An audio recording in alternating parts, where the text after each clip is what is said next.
Fakta hubungan Israel-Iran, musuh bebuyutan yang saling ancam.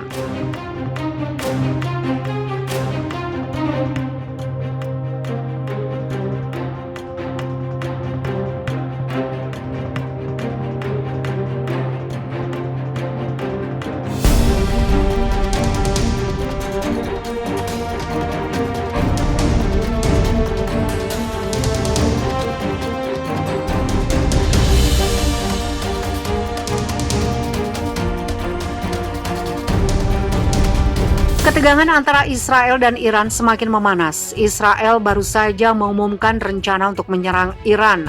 Panglima militer Israel menyatakan telah memerintahkan jajarannya untuk menyusun rencana. Iran langsung merespon. Meski menganggap rencana Israel itu hanyalah perang urat syaraf, Iran tetap merapatkan barisan. Kepala Staf Presiden Iran Hassan Rouhani, Mahmoud Faizi, berjanji negaranya siap dan bersedia untuk mempertahankan diri. Iran memang musuh bebuyutan Israel dan kerap saling mengancam untuk menyerang. Berikut fakta-fakta hubungan dua musuh bebuyutan Israel dan Iran. Awalnya hubungan Iran dengan Israel tidak begitu rumit. Setelah Israel merdeka pada 1948, kedua negara sempat mengembangkan hubungan karena alasan strategis dan ekonomi. Pada 1950-an, sebagai bagian dari doktrin pinggiran, Perdana Menteri David Ben-Gurion Israel mulai membina hubungan dengan negara-negara non-Arab dan etnis minoritas.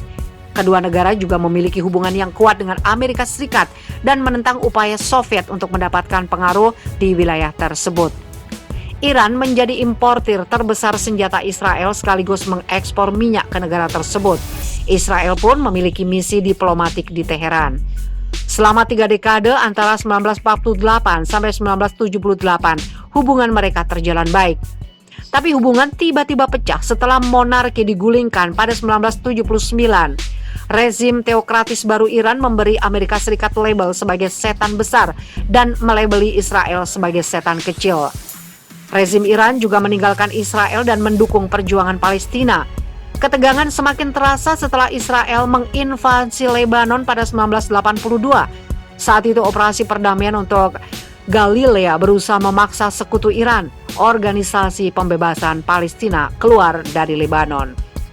Teheran lalu mengirim sekitar 1.500 penasihat Korps Garda Revolusi Islam ke lembah Beka, bagian timur Lebanon. Mereka tidak menghadapi Israel, tapi justru memobilisasi, melatih dan melengkapi milisi bawah tanah yang berkembang menjadi Hizbullah. Hizbullah telah melambangkan strategi besar Iran untuk menciptakan kekuatan proksi di seluruh Timur Tengah guna mempromosikan kepentingan dan ideologi Iran. Setelah PLO dipaksa menarik diri dari Beirut pada 1982, Hizbullah secara bertahap mengambil peran sebagai kekuatan utama untuk melawan Israel. Pada 1983, Hizbullah mempelopori penggunaan bom bunuh diri untuk mengusir pasukan Barat dan Israel dari Lebanon. Pengeboman pertama terhadap Israel terjadi pada 4 November 1983 ketika sebuah mobil yang membawa 600 kg bahan peledak memasuki markas pasukan pertahanan Israel di selatan Tiri dan menewaskan 28 orang Israel. Sepanjang 1990-an, Hizbullah terus terlibat dalam peperangan intensitas rendah dengan IDF dan tentara Lebanon Selatan. Pada tahun 2000, lebih dari 900 tentara Israel tewas di Lebanon. Kemudian pada Mei 2000, Israel secara sukarela menarik diri dari Lebanon Selatan. Ini adalah pertama kalinya Israel menyerahkan wilayah Arab tanpa perjanjian damai. Selama 4 dekade terakhir, Iran menghindari perang besar-besaran dengan Israel atas Palestina. Tapi pihaknya juga berulang kali memperingatkan konsekuensi serius jika Israel menyerang Republik Islam. Setiap dekade pula permusuhan antara Iran dan Israel kian meningkat. Iran mengumpulkan semakin banyak mitra atau proksi dengan senjata yang semakin canggih. Titik nyala konflik juga kian bertambah dari segi volume dan skala. Israel khawatir nuklir Iran. Israel, sekutu dekat Amerika Serikat, menuduh Iran berusaha membangun bom nuklir, tuduhan yang dibantah Teheran. Iran menyetujui perjanjian nuklir dengan Inggris, Cina, Perancis, Jerman, Rusia, dan Amerika Serikat pada 2015.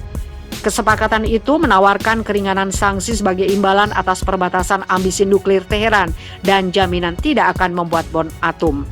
Iran sendiri bersikeras bahwa pihaknya hanya mengejar program energi nuklir sipil. Israel selalu menentang kesepakatan tersebut. Bagi Israel, Iran harus terus ditekan agar tidak memiliki ruang untuk mengembangkan nuklir. Namun penarikan Presiden Amerika Serikat Donald Trump secara sepihak pada Mei 2018 dari kesepakatan nuklir Iran 2015 telah memantik ketidakstabilan di kawasan tersebut. Konflik Suriah. Israel secara tegas menentang kehadiran militer Iran di Suriah dalam konflik Suriah sendiri. Rusia dan Iran membantu rezim pemerintah Presiden Bashar al-Assad. Israel mengatakan kehadiran Iran dalam mendukung Assad adalah ancaman bagi negara Yahudi. Israel telah melancarkan ratusan serangan ke Suriah sejak perang saudara pecah pada 2011 dengan target utama pasukan pemerintah dan Iran juga kelompok Hizbullah.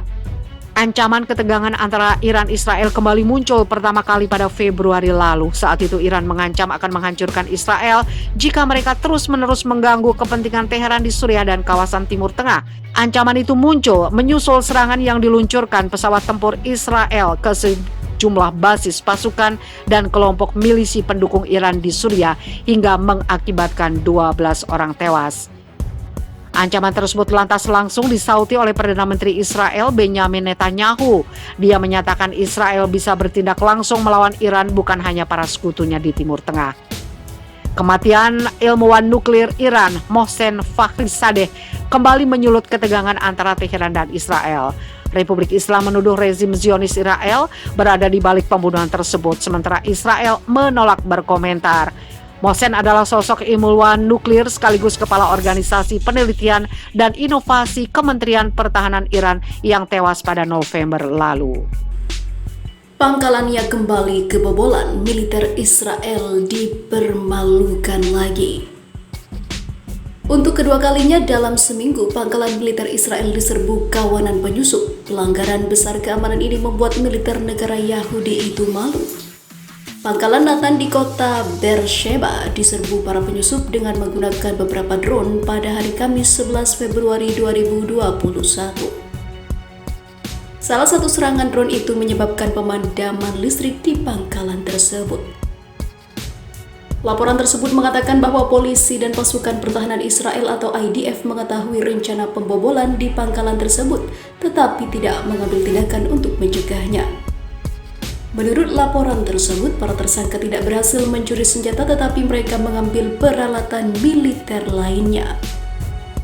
Tidak ada rincian lebih lanjut yang diberikan tentang sifat peralatan yang dicuri dan tidak ada tersangka yang ditahan sehubungan dengan insiden tersebut. Menyusul